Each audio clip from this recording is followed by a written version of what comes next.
Hi, this is Deborah Sable Thornbrew, and I'm going to show you how to set up a mail merge to happen in Word 2013. This is the first of two videos. In this video I'll show you how to set up and get ready to run the mail merge, and in the second video I will actually run the mail merge and make it happen. Let's say you work for a company and they want you to send out a brochure they created to hundreds of different people throughout your community. And they have a list of all those people's names and addresses.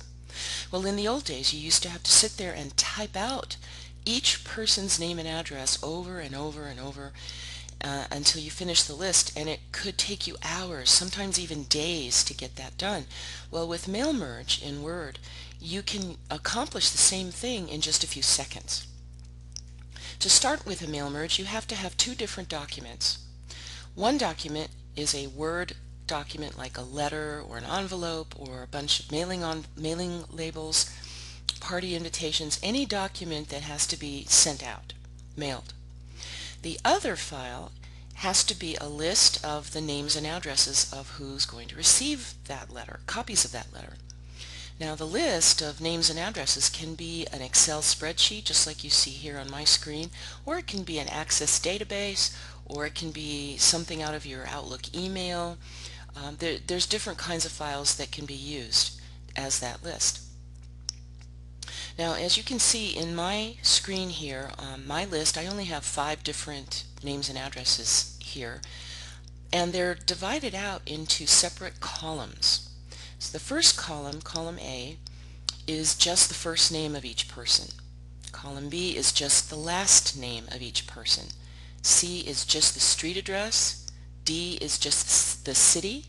E is the state, and F is the zip code. And the reason why we separate all of that out is because we want to be able to be flexible with how we want these names and addresses to appear in the document, in the letter. So my advice to you is, if you ever create your own list like this, which by the way is sometimes called a data source file, you should separate it out as best you can into individual pieces like this. That will make your mail merge work much better. So this is the document that we're going to use.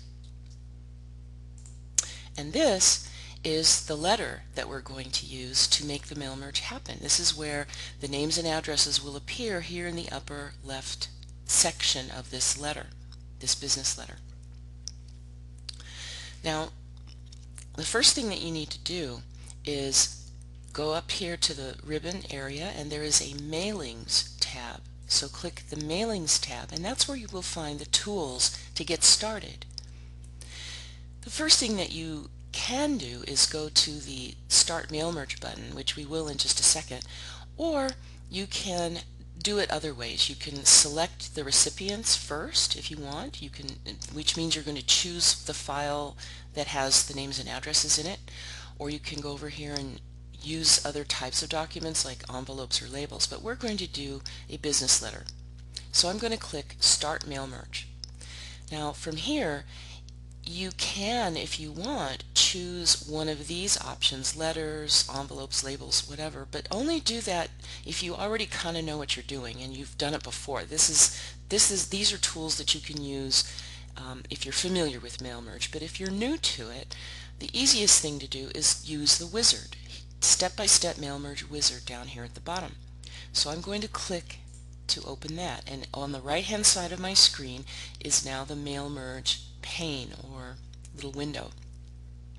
And so what you see here in this pane, in this area, you see something that it wants you to do, like select document type, and then in the middle here it shows you an explanation of what you chose. So if I leave it on letters, it'll just tell me about what I'm going to do with letters here. If I choose envelopes, this will change to tell me what this choice will do for me. So I'm going to leave it at letters. Then at the bottom is the link that you click to move to the next step. So I'm choosing letters, that's the type of document, and I'm going to click Next, starting the document. Now I have to make a choice up here. How do you want to set up your letters? Use the current document that's over here on the left, start from a template or start from an existing document that isn't shown here, maybe a different one. Well, I want to use the one I have currently, so I'm going to leave that alone. At the bottom, I can choose to click to go back to the previous step if I want, or click next to move to the next one. So I'm going to click next. Select recipients. Those are the people that are going to receive this letter in the mail. Use an existing list, select from Outlook contacts, your email, or type out a whole new list. Well, I'm going to use an existing list, the one I had showed you earlier in the Excel spreadsheet window. So to do that, I have to choose it. I have to let it know where those recipients are. So I'm going to click Browse, and it opens up automatically to a special folder. If you look up here at My Data Sources, Word has this already set up. It's part of Windows, and it's a special file where all your data sources will automatically be sent when you save them. So I'm going to click the data source file for this. It's my Excel spreadsheet, and I'm going to click Open. But before I do that, let me just say that in order to put this file here, you have to manually, once you create this file, you would have to place it here in this folder in order to find it in this folder again. If I clicked, let me cancel this, if I clicked Browse here, once this window opens, if this is not where my file is, I would have to click somewhere else on my computer to locate it. So just make sure that you're aware of that. So I'm going to double click on this to choose it. And when I do, this little window opens up, Select Table. Now, this is just code. It's indicating to Word what I'm choosing.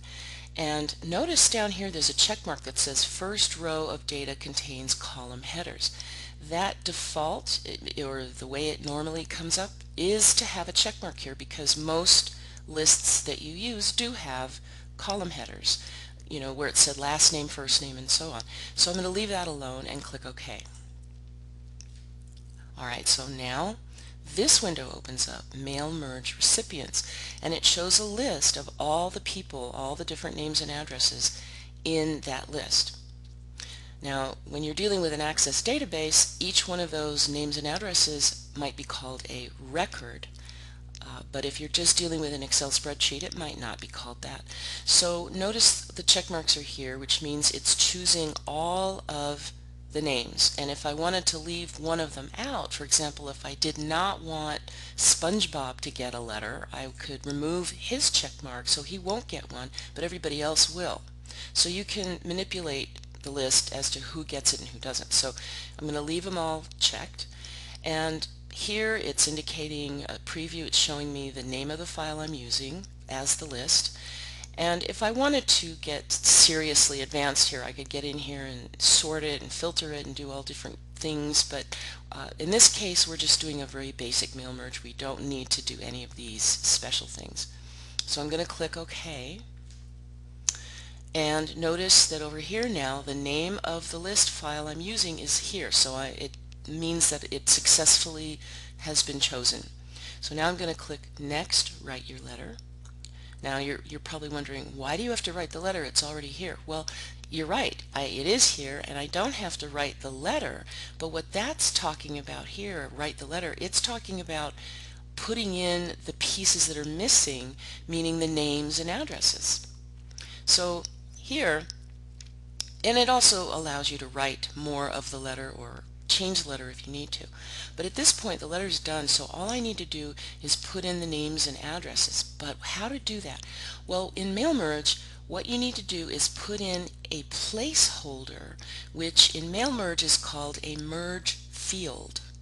So the placeholder, or the merge field, is going to be inserted over here in this upper left area, and that's where the names and addresses will know where to go when we blend the two files together. So first I'm going to put the address block. So I'm going to click Address Block, and it's now showing me the choices I can make of how I want the name and address to appear in the letter. If you look over here on the right, this is a preview of what it's going to look like. There's the first and last name and the address.